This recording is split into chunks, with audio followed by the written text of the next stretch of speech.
warahmatullahi wabarakatuh. Kembali lagi bersama saya Eli Agustina, mahasiswi semester 3 Program Studi Magister Pendidikan Dasar di Universitas Terbuka Medan.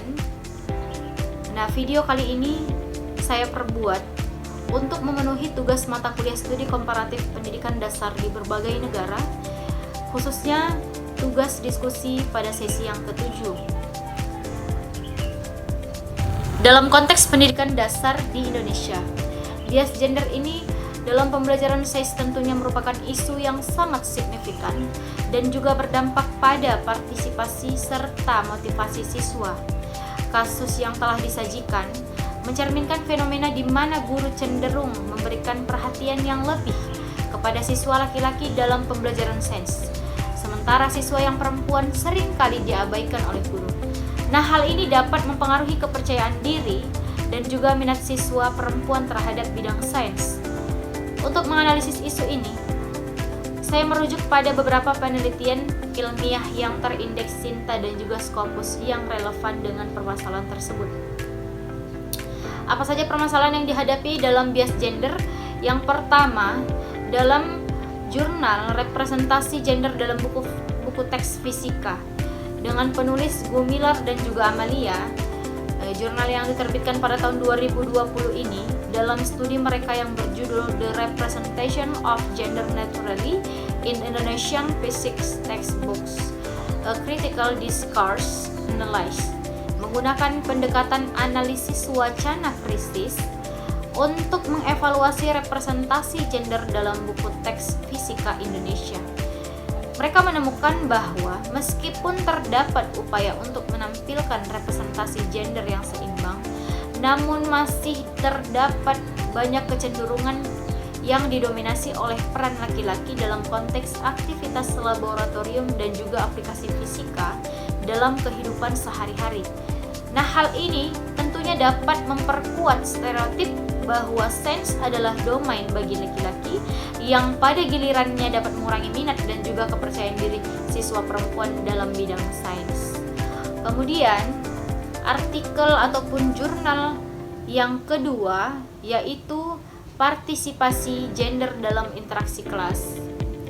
Penulis Ramli dengan jurnalnya yang diterbitkan pada tahun 2020 dalam penelitiannya yang berjudul Classroom Discourse, Teacher-Students Interaction and Gender Participation in Primary Science Education, mengeksplorasi interaksi antara guru dan juga siswa serta partisipasi gender selama pembelajaran sains di sekolah dasar.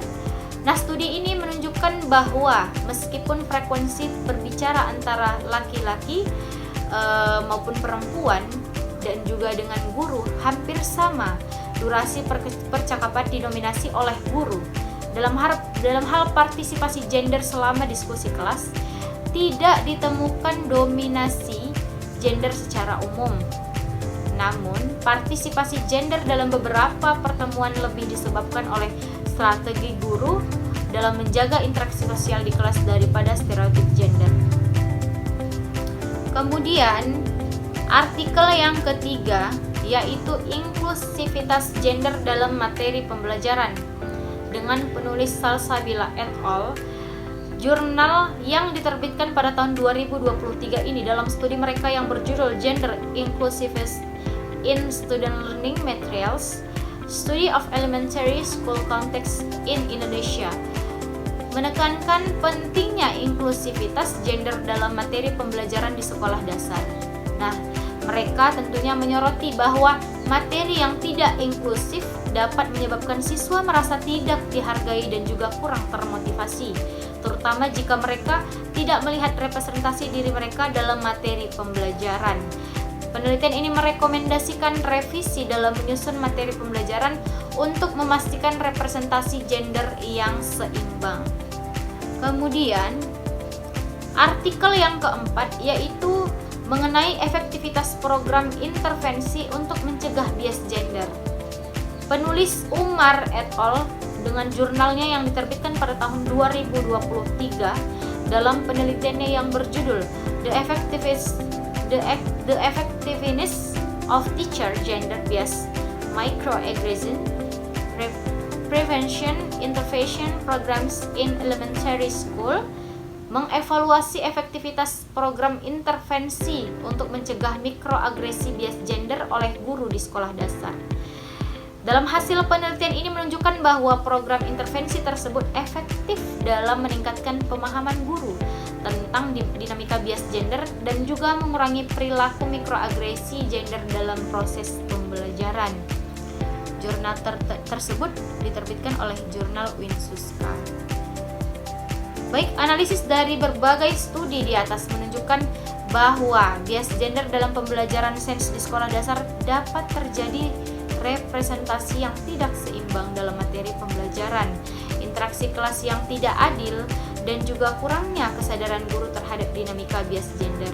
Untuk mengatasi masalah ini, tentunya kita memerlukan upaya-upaya yang juga relevan terhadap masalah tersebut.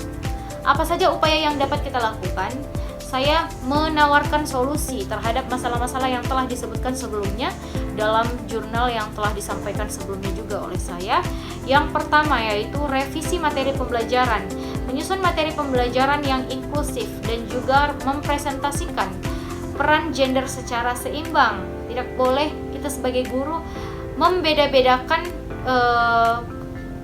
peran dari laki-laki dan juga perempuan. Semua memiliki porsi yang sama dan diatur secara adil dan juga seimbang. Kemudian yang kedua yaitu melakukan pelatihan guru.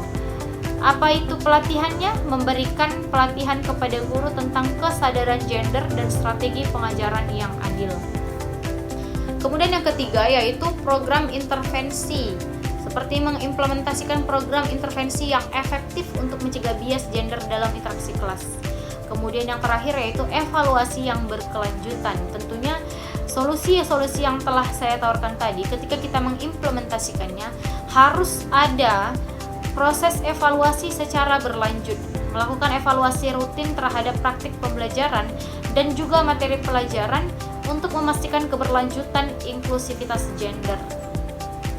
Nah, dengan langkah-langkah yang telah ditawarkan tersebut, solusi-solusi yang telah ditawarkan tersebut diharapkan dapat pula tercipta lingkungan pembelajaran yang adil dan juga mendukung bagi semua siswa tanpa terkecuali, tanpa memandang jenis kelamin tentunya, serta meningkatkan partisipasi dan juga motivasi siswi dalam pembelajaran bidang sains. Dengan begitu, program pembelajaran bidang sains tentunya semua siswa merasa menyukai dan juga meminati serta dengan senang hati mengikuti pembelajaran.